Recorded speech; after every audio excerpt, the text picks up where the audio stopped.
Hello everyone, Jolene here from Bookworm Adventure Girl. Welcome back. I hope that you are all doing well. This is where I talk about the books that I'm reading. I like to read diverse books and I highlight Canadian literature.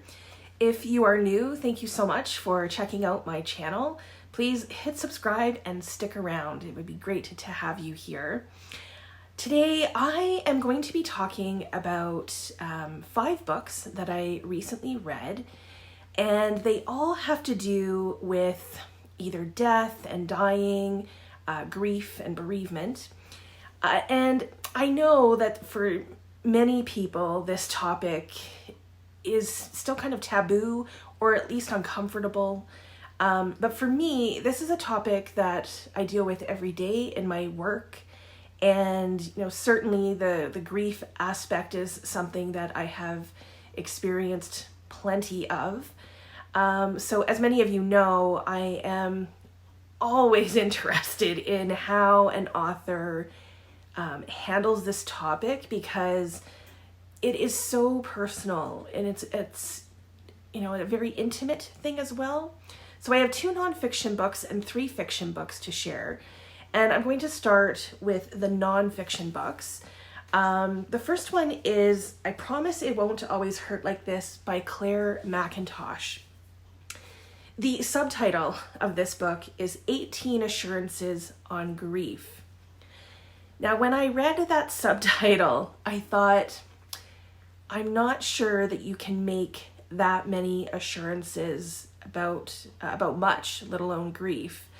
Grief is so individual, but I knew that Clare Mackintosh had experienced the tragic loss of her 5-week-old son. And the book was inspired by a tweet that Clare had posted on the anniversary of her son's death. And so the tweet ended up going viral. And so I was interested in what she had to say. So each of the 18 assurances are given a chapter. And Clare shares what she means by whatever the assurance is that she's giving. And then she gives a personal story to explain it. And I'm not sure that I learned anything new, but what this book did for me was reminded me that even when we know things about grief, we can forget all of those things when we're going through it. So I read this only weeks after the 1-year anniversary of my mom's death. And just before getting into the book, I think I had started it, but I was at work and I was describing to a friend and colleague at work that I thought something wasn't right, but I didn't know what it was. And I was like, I just can't explain it. I tried to describe it. I said things like, I don't feel good, yet I don't feel sick. I think I'm doing okay, but I feel off. So the colleague said that, maybe I was depressed or I was feeling down. And I said, I maybe, but I didn't think so. I said, I don't feel depressed. I'm happy to, go to work, get out of bed every day. I said, I'm more social than I was even just a few months before. And I just couldn't put my finger on it. And then I was reading this book and remembered that I was still grieving. I think that there was a part of me that thought, made it through the first year, the first anniversary, so check, now I'm fine. And even though I know grief doesn't work, that way at all, I needed this book to remind me. And I'm still grieving, and so as soon as I acknowledged that, I felt so much better, because I was concerned that I was getting sick or something, and at least I knew that wasn't the case. So there are a few reminders that the book gave me, and so I'm going to share them with you, but I would say, reading this would be good too. So grief doesn't have a timeline. It's not linear. We don't get better at it because we've lost people before. It's not something we can go, oh, I know how this works, right? It doesn't make things easier. we are still in the waves of grief, 5 years, 10 years, 20 years and more into the journey. It doesn't go away. And what Clare also talks about in the book, which it's something that I find myself also saying to people all the time, is that grief is a sign that love exists, and that love doesn't go away. And if you have lost someone recently, or, you know, even decades ago, I think that this is a good reminder about what we experience when we are grieving. So that's what I have to say about that. Next is a book that went on my TBR because of Kim at Middle of the Book March. And I've mentioned this book a couple of times. I talked about it in the 10 books added to my TBR because of because of Kim in this case. So I will link that below. But it's Being Mortal by Atul Gawande. And this book wasn't exactly what I thought it was going to be, but it is an excellent look at how medicine may have swung the pendulum a little too far in one direction. So Atul Gawande is a surgeon in Boston, and as a doctor, his and other doctors, their job is to save people from dying, from pain, from suffering, from dying. And he makes the point that when he can't save someone, it is seen as a failure. And medicine has become the answer for, many things. But Gawande points out that aging and death are inevitable, no matter what, and no matter who you are.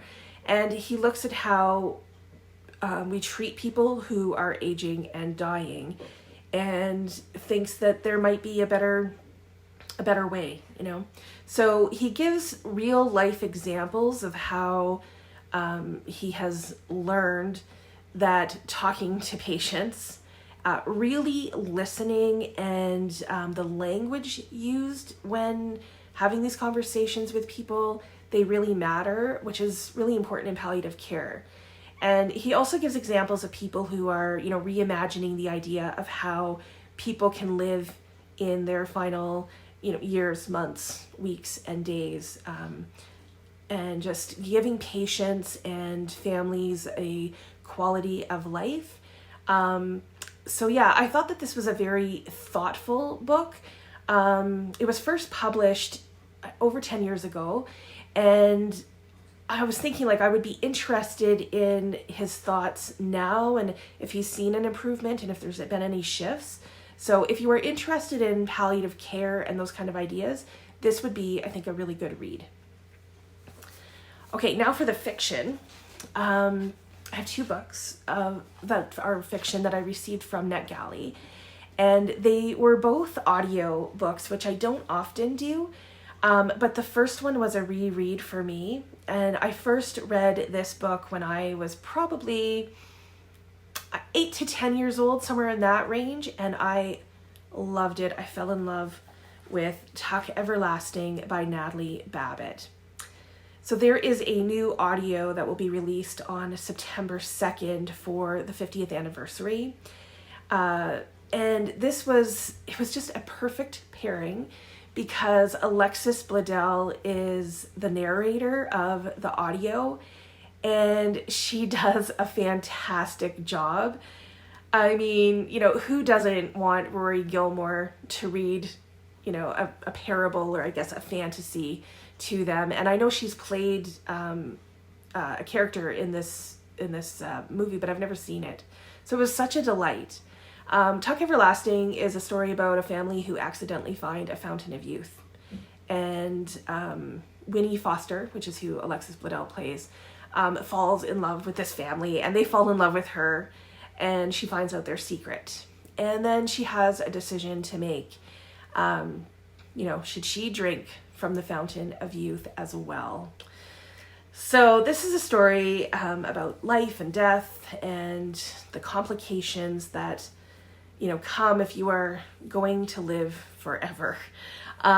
This is just such a treasure, And listening to it read was just a really unique experience after, already loving the story. And I think I've read it 2 or 3 times. So check this out if it's, your first time or your 10th time reading this story. I don't think you'll be disappointed. I really liked it. So the other NetGalley book was also audio, and it was a short story. I'll put a picture of it up. It was probably maybe about 30-ish pages. It's called Abscond by Verghese. And this story takes place in the summer of 1967 in New Jersey. In some ways, it's a coming-of-age story, I guess. Ravi is 13 years old, and his father is a surgeon. His mother is hoping that he will follow in his father's footsteps. And just as you're kind of getting a sense of Ravi's life and his family, Ravi's father dies. And this is where this book was really good, when it comes to grief, at least. It showed how people grieve differently, right? But even within a family, everyone's grieving differently. And it showed how it's the little things that are important afterwards. And I think maybe most striking for me in this one was how the responsibility that young people feel they have in these circumstances, that was portrayed so well. And so Ravi, feeling like he was now the man of the house. And on that note, and I can't remember if it was just before reading this or just after, but I watched a clip of Anderson Cooper's conversation with Stephen Colbert, and it was about grief. I'll leave a link to it below. You can check it out. The video is about maybe 20 minutes. And then if you listen to the podcast, Anderson Cooper's podcast, it's about a 50-minute conversation. It's part of the first season of Anderson Cooper's podcast, and it's called All There Is.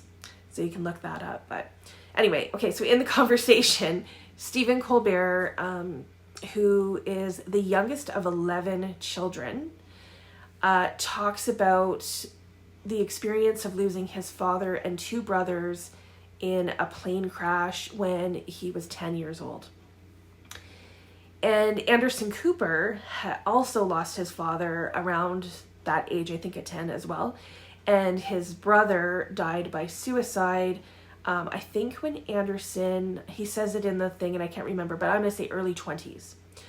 So both of them talked about this idea of taking care of their mothers at 10 years old and this responsibility that they felt. And I immediately, linked these 2 stories of Ravi as well, because I think that this is common. So abscond, which is also just a great word and maybe underutilized, was also, I think for me, a bit of a taste test, because I have other books by Verghese, but both of them are these, humongous books. So this was just a good sample of his writing for me, and I did want more to this story. So I'm not sure if that's because it was lacking or because it was really good writing and it made me want, more of it. But either way, it's a good thing. I think it's worth a quick read. And yes, I do want to read more by Verghese, so that's a good thing. Okay, the last book that I have to share is Aftertaste by Daria Lavelle. And this is a debut. It's getting some buzz. You've probably seen it around. The premise to this I find fascinating. And it also sticks with the themes that I was just talking about. The main character is Kostya, and his father died when he was 10 years old. One day, while Kostya is at a pool, I think he's around 11, this is about a year afterwards, he experiences a taste, and it's so palpable that even though he has never tasted it before, he knows immediately what the taste is, and it's his father's favorite dish. So Kostya continues to have these experiences, the taste of food that just let him know that there's a spirit present. And for most of his life, Kostya keeps all of these aftertastes a secret, until one day he finds out that he can actually reunite people with their loved ones who have died. And in order for that to happen, all he has to do is create their favorite dish, what he's tasting, exactly. And while the person who's alive is eating the dish, they can be reunited. So there are some beautiful descriptions of food in this. If you're a foodie, you will love that. It's also set in New York, which I love. And Kostya learns his culinary skills, at some of the most amazing New York restaurants. And while his ambitions continue to grow, like he just wants more and more and more kind of thing, Kostya finds out that there is a price to pay for playing with the spirits in this way. So there were parts of the book that just didn't quite work for me. Some of it seemed a bit far-fetched, which just means that I wasn't completely convinced, right? A writer could convince me, and I was all in. So, but there were some that, I don't know. The romance or the love story, I don't know. It was okay, but again, I don't know that it was necessary. And there were several times I thought the book was wrapping up, and then it kept going. That happened at least a few times. So for me, some of it dragged out too much. I think it could have been, a little bit more tighter. But that being said, for a debut, I thought that this was a very good debut, and I'd be interested in reading more from this writer. So those are 5 books that I read about death and dying and grief. All of them very different from each other, which I like that. Also shows how it's a topic that can be taken so many different ways. So please let me know if you have read any of these or if you are interested in these. Maybe share, is there a topic that you find yourself drawn to in books, or a topic that you like to read about that you're interested in? Let me know. I look forward to chatting with you in the comments. As always, thank you so much for watching. I hope you enjoy the rest of your day, and don't forget to make every day an adventure.